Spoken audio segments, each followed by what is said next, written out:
네, 경찰이 사건 현장에서 물리력을 어떤 상황에서 어떻게 사용할 수 있을지 새 규칙이 이번 주부터 시행이 되고 있습니다. 오늘 박지훈 변호사와 이 얘기 해보도록 하겠습니다.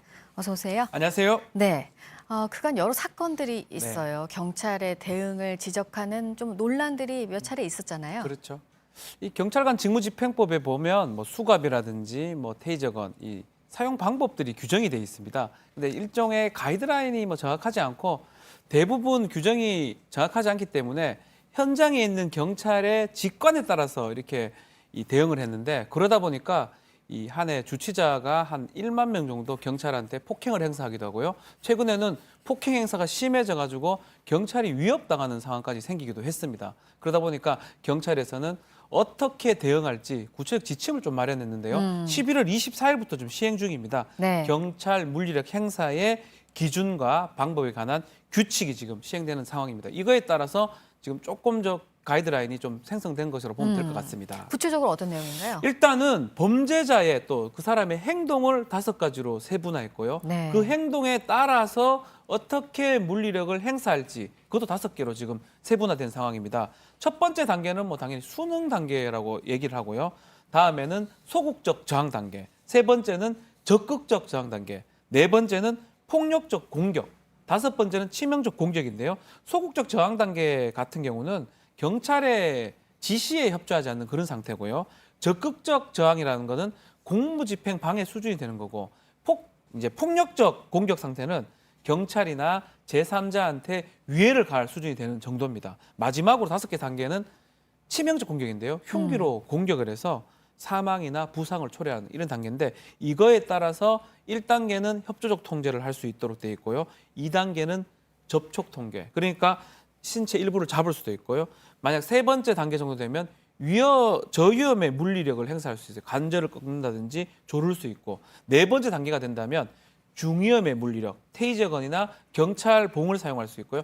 마지막 치명적 공격 단계면 아주 고위험의 물리력을 사용할 수 있습니다. 권총이나 방패 같은 것들을 사용할 수 있도록 세분화된 그런 지침을 지금 마련했습니다. 뭐 지금 쭉 그 단계를 정해서 얘기를 네. 해주셨는데, 그러니까 이거잖아요. 전기 충격기 사용이 가능한 건 언제냐? 시점. 네. 그리고 권총까지도 쓸 수 있는 있는 경우는 시점. 어떤 경우냐? 네. 구체적으로 어떤 예전 경우나요? 같으면 그냥 경찰이 봤을 때 뭐 위험하다 하면 이건 테이저건 정도 써야 되겠다. 위험하다.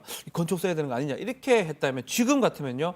4단계라고 표현합니다. 폭력적 공격이 지금 진행 중이다. 예컨대 뭐 경찰이나 제3자한테 신체적 위해가 간다 그러면 그 정도는 테이저건이 사용이 가능하고요. 지금 폭력적 공격이 너무 좀 심해져서 흉기를 사용해서 혹시나 다른 사람이 부상이 있거나 또 경찰도 마찬가지로 사망의 위험이 있다면 그때는 치명적 공격 수단으로 봐가지고 그때는 이제 권총까지 사용할 수 있는 단계로 세분화된 그런 상황입니다. 네. 근데 이렇게 단계를 나눈 게 네. 이제 경찰이 어떤 상황이 될지를 모르는 거잖아요. 현장에 그렇죠. 갔을 때. 네. 그 상황을 이제 판단을 해서 그에 맞게 이제 구체적인 지침에 따라서 대응을 해야 되는 건데 그렇죠.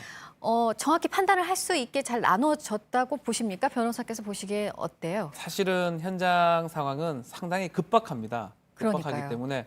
근데 이제 저위험 단계는 거의 구별이 돼요. 뭐 아무 그냥 소리 고함만 치고 있고 물리력 행사가 안 되는 건 구별이 되는데 이제 그 단계 특히 이 단계가 이 흉기를 사용하는 단계인지 아니면 테이저건을 사용해야 될지 권총을 사용해야 될지 이 부분은 사실상 조금 쉽지는 않다. 또 이 부분에서도 마찬가지로 현장 경찰의 직관이 좀 필요한 상황이 아닌가 좀 생각이 듭니다.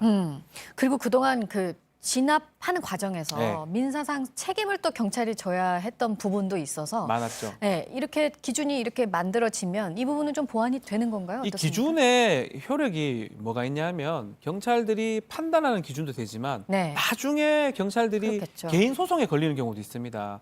만약에 과잉 진압을 했다, 과잉 대응을 했다, 이 민사 책임을 지울 때 소송의 기준이 될 수가 있어요. 이 경찰은 이 단계에 맞는 물리력 행사를 했기 때문에 별 문제 없다라고 법원의 판단을 또 받을 수 있는 기준이 될 수 있거든요. 그래서 실제로는 경찰의 공격력 또 물리력 행사의 기준도 되지만 재판의 기준이 될 가능성도 지금 큰 그런 상황입니다. 네. 공격을 네.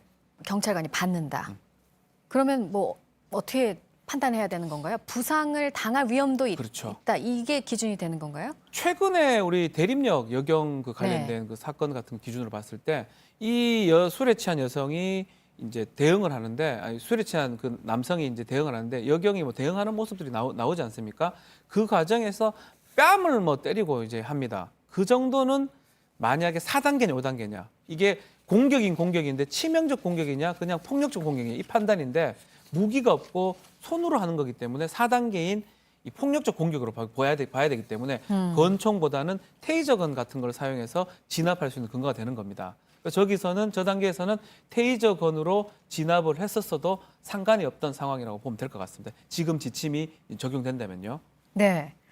뭐 교통을 마비시킬 정도, 뭐 이렇게 네. 공격은 아니지만 이렇게 뭐 외부 환경에 영향을 주는 이런 경우에는 어떻게 되는 그렇다고 건가요? 하더라도 네. 뭐 권총이나 5단계의 어떤 치명적 공격으로 보기는 어렵습니다. 그렇기 때문에 교통을 마비시키거나 그 정도 된다면 3단계면 4단계 같아요. 그래서 공격적으로 보면 테이저건 같은 것들을 사용할 수가 있고요. 테이저건을 그 이상을 좀 사용하게 되면 지침이나 규칙의 위반 정도가 될 수도 있을 것 같습니다. 네, 이런 물리력, 경찰의 물리력 사용에 대해서 이렇게 구체적인 기준이 마련이 됐다고는 하지만 네. 또 여전히 보호가 돼야 되는 게 또 인권이잖아요. 그렇죠. 이런 제압 과정에서 이 부분은 어떻게 보완을 해나가야 될까요? 기본적으로 원칙도 마련해 있어요. 최소한으로 쓰라고 돼 있습니다. 결국 인권이 가장 중요하기 때문에요. 건강 상태라든지 주변 상태를 고려해가지고 객관적으로 합리적인 어떤 물리력을 행사하라고 하고 또 저 사람이 하는 행동에 맞게 상응하게 물리력을 쓰라고 합니다. 저 사람은 뭐 강목 들고 있는데 바로 뭐 권총을 쏜다든지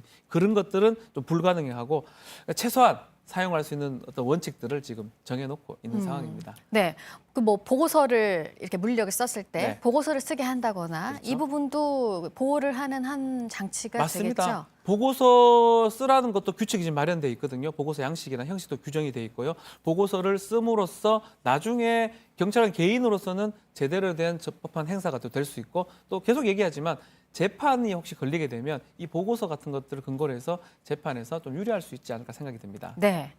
항상 중요한 거는 현장에서 얼마나 이게 네. 적용이 돼서 잘 효과를 보느냐잖아요. 네. 이제 일주일 정도 오늘이 수요일인가 한 사흘 정도 이제 3, 4일 됐습니다. 나흘 네. 정도 됐네요. 네. 앞으로 계속 제도는 개선을 해 나가는 거죠. 미비점을 보완을 그렇죠. 해서. 지금은 큰 틀만 지금 마련돼 있는 거고요. 네. 사실 4단계, 5단계 좀 애매합니다. 제가 네. 봐도. 3단계까지 구별이 되더라도 이 부분은 현장 경찰들이 조금 더 이제 하면서 더 이 기준들이 좀 세분화되지 않을까 생각이 듭니다. 네, 박지훈 변호사의 얘기 들었습니다. 고맙습니다. 감사합니다.